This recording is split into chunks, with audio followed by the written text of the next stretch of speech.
Hello friends, Excel अंकुश में आप सभी का स्वागत है। तो बेसिक फार्मूला फॉर मार्केटिंग के सेकंड वीडियो में आज हम देखेंगे कि max function, mean function, large function और स्मॉल फंक्शन का कैसे यूज़ किया जाता है। दोस्तों, मैं आपको बता दूं कि मैक्स, मीन, लार्ज और स्मॉल बहुत ही ज़्यादा इंपॉर्टेंट फार्मूला है मार्केटिंग टारगेट सेट करने के लिए, क्योंकि हम लोगों को देखना होता है कि मैक्सिमम मिनिमम क्या सेल जा रहा है। देन हम लोगों को ये भी कंपेयर करना होता है कि फर्स्ट सेकंड थर्ड के कंपैरिजन में कितना कितना डिफरेंसेस हुआ है। तो हम लोग चेक करेंगे वन बाय वन चारों फंक्शन से, और हम लोग देखेंगे कि हम लोग कैसे इसको यूज करेंगे। तो चलिए सबसे पहले मैक्स से मैं आपको स्टार्ट करता हूँ। अगर हम मैक्स की बात करते हैं तो max function simply maximum value को फाइंड करने के लिए यूज किया जाता है। आप कोई भी मैक्सिमम वैल्यू या फिर आप कोई डेट के बेसिस पे भी मैक्सिमम कैलकुलेट कर सकते हैं। तो कैसे करेंगे? तो सिंपली करना क्या है, आपके पास यहाँ पर कुछ वैल्यूज दिया हुआ है और मैक्सिमम देखिए इसमें क्या शो कर रहा है, 800। उसी तरह से यहाँ पर डेट का एक फॉर्मेट मैंने दिया है और जिसमें जो आपका हाईएस्ट डेट है वो शो कर रहा है। सिंपली क्या करूंगा, इक्वल टू मैक्स यूज करूंगा, ब्रैकेट ओपन करूंगा और मुझे इन रेंज को सेलेक्ट करना है। ब्रैकेट क्लोज करके मैं एंटर कर दूंगा तो मेरा जो रिजल्ट है वो शो कर देगा। उसी तरह से मुझे सेकेंड डे का निकालना है, उसी तरह से मुझे थर्ड डे के लिए दिखाना है।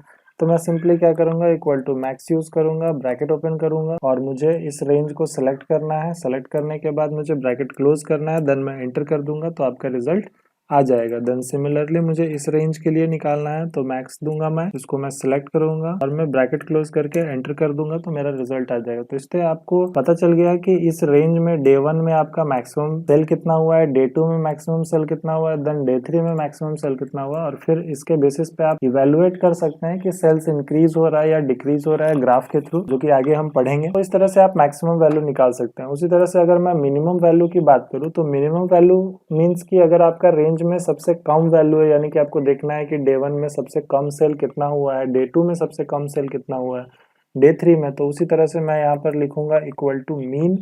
मीन यानी कि मिनिमम वैल्यू को रिप्रेजेंट करेगा। देन सिमिलर मैं रेंज सेलेक्ट करूंगा और रेंज सेलेक्ट करके मैं इंटर कर दूंगा तो मेरा रिजल्ट आ जाएगा। यानी कि 239 यूनिट्स हम मिनिमम सेलिंग किए हैं, बट मैक्सिमम हम 646 सेलिंग किए थे डे 1 में। तो आप डिफरेंसेस निकाल सकते हैं कि कितना का डिफरेंस हो रहा है, ताकि आप एक एस्टिमेट बना सके कि सेल्स डाउन होने का रीजन क्या है। देन हम लोग सेकंड केस में सेकंड डे के अकॉर्डिंग मिनिमम वैल्यू निकालते हैं, तो सेम उसी तरह से करेंगे। देन थर्ड के अकॉर्डिंग अगर हम निकालते हैं तो हम सेम उसी तरह से करेंगे कि आपको सिंपली मीन लिखना है और रेंज सेलेक्ट करके ब्रैकेट क्लोज करके एंटर कर देना है तो आपका रिजल्ट आ जाएगा। अब यहाँ पे डे 1 का ये क्या है, मैक्सिमम वैल्यू है। लेकिन अगर मैंने बोला कि 3 वैल्यू मुझे चाहिए, फर्स्ट डे का डे 1 के अकॉर्डिंग पहला वैल्यू, दूसरा वैल्यू और तीसरा वैल्यू, यानी कि maximum selling, second maximum selling, third maximum selling कितना हुआ है, तो मैं क्या करूंगा, इक्वल टू दूंगा।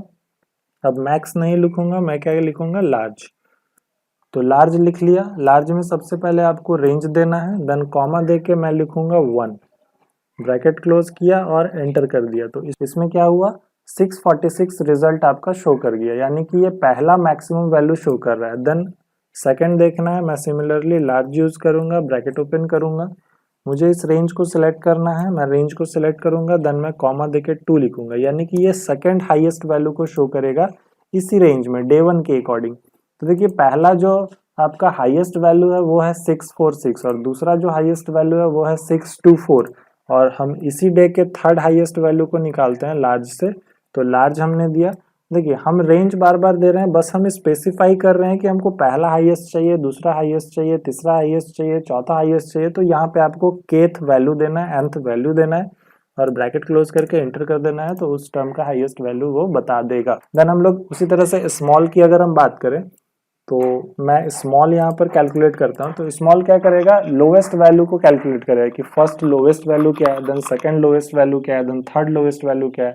तो इक्वल टू मुझे स्मॉल देना है, देन मैं ब्रैकेट ओपन करूंगा और मैं सिमिलरली इसको सिलेक्ट करूंगा जिसमें से मुझे फाइंड आउट करना है, देन कॉमा देके मैं क्या लिखूंगा, 1 लिखूंगा, देन मैं एंटर कर दूंगा। तो इस तरह से ये सबसे छोटा जो वैल्यू है सेलिंग का वो है 239 यूनिट्स। देन मैं फिर से स्मॉल लिखूंगा, ब्रैकेट ओपन करूंगा और मैं इसको फिर से सिलेक्ट करूंगा, देन सेलेक्ट करने के बाद मैं कॉमा देके 2 लिखूंगा, तो मेरा ये जो वैल्यू है ये आएगा second highest value, second smallest value.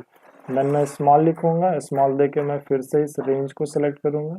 इस रेंज को सिलेक्ट करने के बाद मुझे कॉमा देना है और कॉमा देके मैं अब 3 लिखूंगा तो थर्ड जो स्मॉलेस्ट वैल्यू होगा वो आइडेंटिफाई होगा। तो इस तरह से आप हाईएस्ट स्मॉलेस्ट के बेसिस पे आप एक पर्टिकुलर kth वैल्यू का हाईएस्ट और स्मॉलेस्ट वैल्यू फाइंड कर सकते हैं, और मैक्स से आप सबसे बड़ा वैल्यू यानी कि हाईएस्ट वैल्यू, और मीन से आप सबसे छोटा वैल्यू यानी कि लोएस्ट वैल्यू फाइंड कर सकते हैं। तो ये 4 फंक्शन जो है ये आपके बहुत ही इंपॉर्टेंट स्टैटिस्टिकल फंक्शन है जो मार्केटिंग में यूज किए जाते हैं, जिससे आप अपने मार्केटिंग में मैक्सिमम सेल्स, मिनिमम सेल्स या फिर रैंक के बेसिस पे हाईएस्ट और लोएस्ट को आप फाइंड आउट कर सकते हैं कि आपका सेकंड हाईएस्ट सेलिंग कितना हुआ है, थर्ड हाईएस्ट सेलिंग कितना हुआ है, आपका लोवेस्ट कितना हुआ था, सेकंड लोवेस्ट कितना हुआ था। तो ये सारी चीज़ों को इवेलुएट करके आगे हम ग्राफिंग भी सीखेंगे, तो इसको आप अच्छे से प्रैक्टिस करें क्योंकि ये बहुत ही इंपॉर्टेंट फंक्शन है।